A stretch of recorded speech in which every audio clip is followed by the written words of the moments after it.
Fala galera, como já deve saber, meu nome é Diego Barros e esse é o Medicina Resumida. Hoje vamos entrar na neurofisiologia do sistema nervoso. Vou precisar um pouco da sua base prévia, seja do ensino médio, principalmente se você já tiver visto biologia celular na faculdade, vai ajudar muito. Mas não se preocupe se você não viu, porque eu vou tentar detalhar essa parte e vou tentar fazer que você entenda, nem que seja pela repetição, beleza? Hoje a gente viu o potencial de repouso e no próximo vídeo a gente viu o potencial graduado e o potencial de ação. Tranquilo? Então bora logo ver isso e solta a vinheta.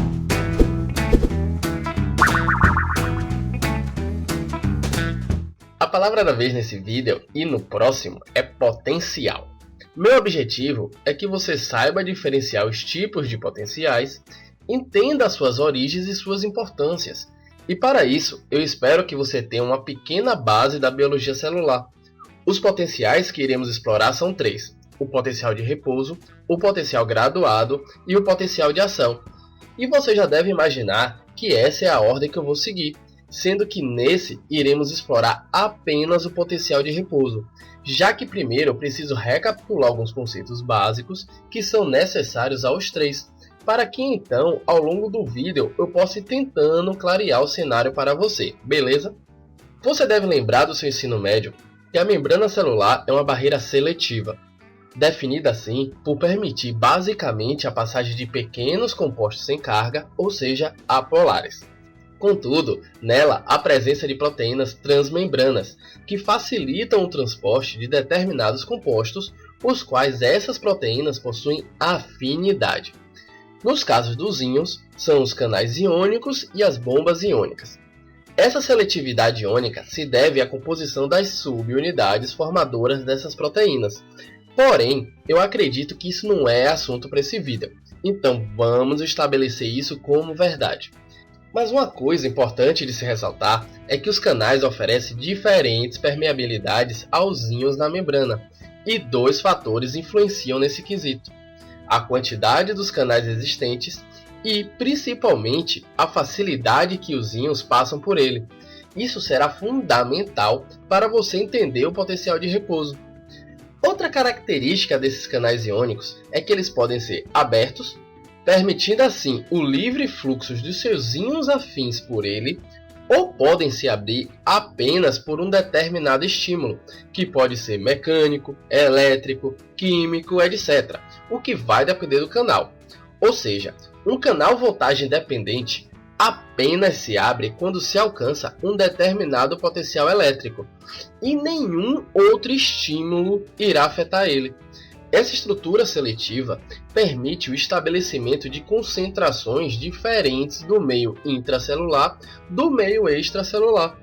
Porém, como o próprio livro coloca muito bem, não é porque existe uma ponte que necessariamente precisamos atravessá-la. Precisa haver um estímulo para que isso ocorra. E no caso das células nervosas existem duas influências: o gradiente de concentração e as cargas elétricas. Mas vamos entender com calma como é que isso funciona. Vamos recapitular o cenário até agora.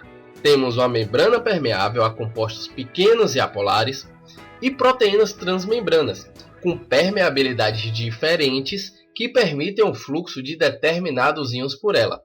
Agora vamos adicionar que íons são esses. Os mais importantes são os íons potássio e sódio. E aí pode te ajudar a lembrar que a concentração é maior K do que Na.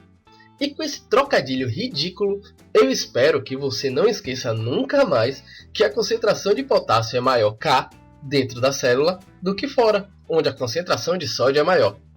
Essa diferença de concentração é mantida por transporte ativo pela bomba de sódio-potássio, a sódio-potássio ATPase, que transporta esses íons contra seu gradiente de concentração, colocando 3 íons sódio para fora, ao mesmo tempo que coloca 2 íons de potássio para dentro, utilizando a energia armazenada nos ATPs. Aí você pode pensar que as bombas trabalham freneticamente para compensar o retorno dos íons pelos canais, mas não é bem assim. Realmente, o consumo energético da sódio-potássio ATPase é grande, tanto que ela é responsável aproximadamente por 70% do consumo de ATP pelo encéfalo. E realmente, agora temos um estímulo para que esses íons queiram atravessar pelos canais. Mas não é assim que o equilíbrio é estabelecido. Então vamos entender como é. Tanto no interior quanto no exterior da célula, existem outros íons, como os íons cloro e os íons cálcio, que, como podemos ver na tabela, também possuem maior concentração no meio extracelular, como os íons sódio. Porém, suas influências são irrelevantes no potencial de repouso. O que importa é a presença também de íons de carga negativa, ou seja, ânions. Porém, lembre que os canais têm seletividade, e os pobres coitados dos ânions, além de sua carga negativa, são grandes, e não são permitidos passar por eles. Se considerarmos apenas a presença dos íons potássio e dos ânions na célula, facilita seu entendimento. Quer ver? À medida que o potássio positivo sai e os ânions orgânicos negativos ficam, haverá uma maior concentração dos ânions no interior e isso vai gerar uma diferença de cargas elétricas. Consequentemente, devido à membrana ser tão fina, torna-se possível a velha frase dos opostos se atraem da eletricidade. Não sei se você conseguiu entender, mas temos duas forças atuantes nos íons e continuarei utilizando só o potássio para exemplificar melhor. Uma força é a que leva o potássio para fora da célula, na tentativa de igualar as concentrações, a força de difusão. E a outra é gerada por esse fluxo, onde os ânions que ficaram atraem o potássio de volta, a força elétrica. Agora sim, quando estas forças se tornam iguais, nesse contexto teórico de existir apenas potássios e ânions, por serem contrárias, o fluxo direcionado de potássio cessa e ocorre o estado de equilíbrio. Porém, nem tudo são flores e na prática o potássio não se encontra sozinho. Então agora vamos adicionar o sódio no cenário. Lembrando rapidamente, sua força de difusão é para o interior da célula, pois sua concentração é maior fora. E ele é um íon positivo. E como eu acabei de dizer, agora há uma atração elétrica de íons positivos para o interior da célula devido à concentração dos ânions ter aumentado na região interna da membrana. Então, você pode vir a concluir que ambas as forças, no caso do sódio, irão se direcionar para o interior da célula. E você está certo. Mas aí você pode se questionar. Como os íons sódio não atravessam de vez para o meio intracelular e equilibram as concentrações? Simples. A permeabilidade aos íons sódio é muito baixa no repouso. É como se o canal mal deixasse ele passar. E o que ocorre é apenas um pequeno vazamento que é constante de sódio. A questão é que esse influxo contínuo de sódio irá perturbar aquele suposto equilíbrio estático que ocorreria se o potássio estivesse sozinho, pois ocorrerá uma redução na atração dos ânions devido à entrada do sódio e ocorrerá uma redução da força elétrica no potássio. Logo, ela será levemente menor e provocará um efluxo também pequeno e constante de potássio, porque a força de difusão do potássio agora é um pouco maior. E agora, para você matar como se estabelece o equilíbrio, vamos lá. Tem um pouco de potássio saindo e um pouco de sódio entrando. Quem está faltando no cenário que eu já comentei? A bomba de sódio e potássio. Exatamente, será ela que vai manter as diferenças de concentração. E agora sim podemos dizer que se estabeleceu um equilíbrio só que dinâmico, onde a quantidade de íons que entram é a mesma que sai. Então vamos recapitular resumidamente de novo.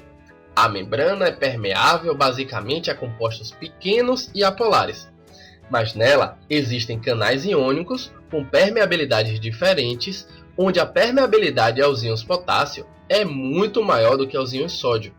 No caso do potássio, o equilíbrio é praticamente alcançado ao se igualar a força de difusão com a força elétrica. No caso do sódio, ambas as forças irão se direcionar para o interior da célula. Porém, devido à baixa permeabilidade dos seus canais, esse influxo é muito pequeno. Logo, esse pequeno influxo de sódio irá reduzir um pouco a atração dos íons positivos pelos ânions, fazendo com que a força de difusão do potássio seja um pouco maior do que a elétrica, resultando em um leve fluxo de potássio. Sódio entrando, potássio saindo, e agora, com a sódio-potássio ATPase, ela será responsável por manter os gradientes. Pronto! Espero que tenha entendido até aí. Agora só falta você entender o potencial em si, mas já temos todas as ferramentas. Até agora eu estava criando um cenário de equilíbrio, apresentando todos os atores e os fatores envolvidos.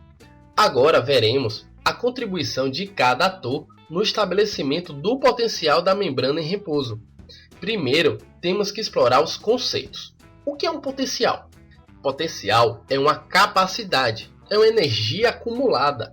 Se você pensar pelo potencial gravitacional, é fácil de você entender. Se eu segurar do 10º andar um peso de 1 kg para fora da janela, ele tem uma energia acumulada. Se eu soltar, essa energia é transformada em movimento e você consegue imaginar o impacto que isso teria no chão.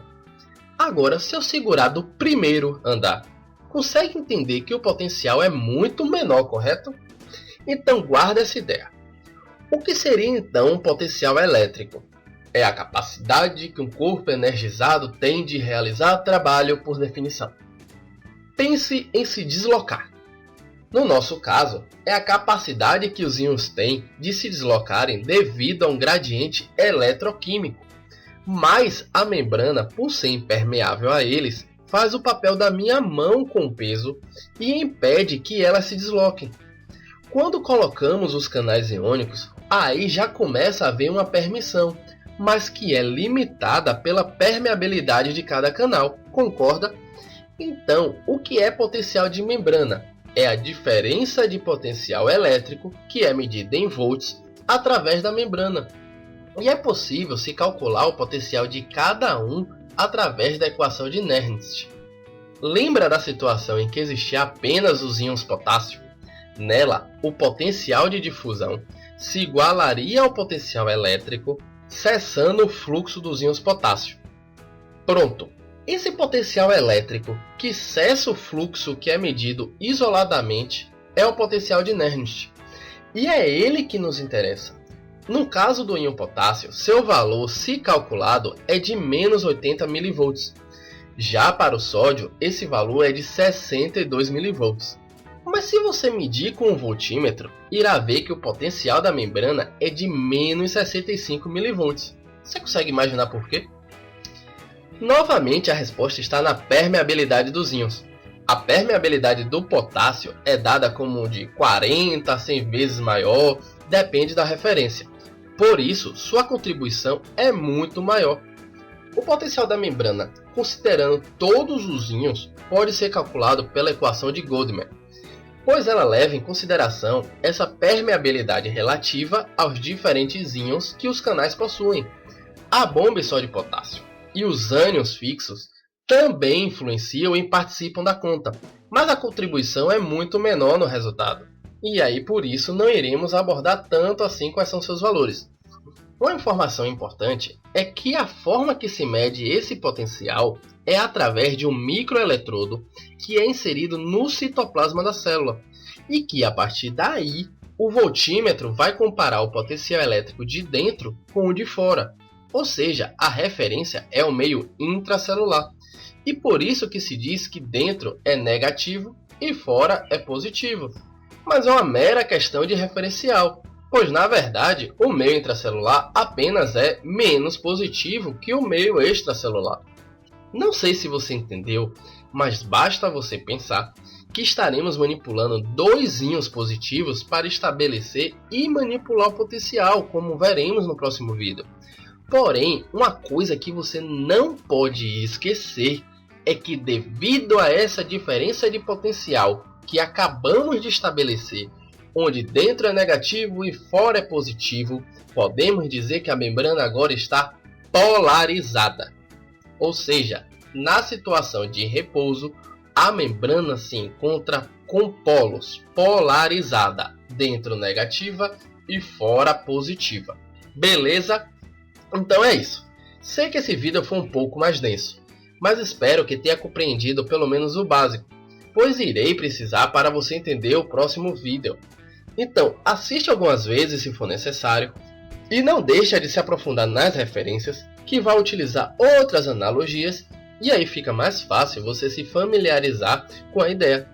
E apenas para você ir refletindo, não sei se você percebeu, mas nesse vídeo usamos apenas a bomba e os canais iônicos abertos. Mas o que aconteceria se eu colocasse nesse cenário agora canais iônicos de sódio que são dependentes de algum estímulo para abrir? E se esse estímulo ocorresse? O que ocorreria com o potencial de repouso? Pensa aí. Próximo vídeo eu prometo que eu respondo. Enquanto isso, se te ajudei com esse vídeo, clique em gostei para eu continuar facilitando sua vida. Se inscreve no canal para não perder os próximos vídeos e compartilhe esse vídeo com os amigos nas redes sociais. Críticas e sugestões, como sempre, nos comentários ou no Facebook do canal que está logo aqui embaixo na descrição. Então até o próximo vídeo e fui!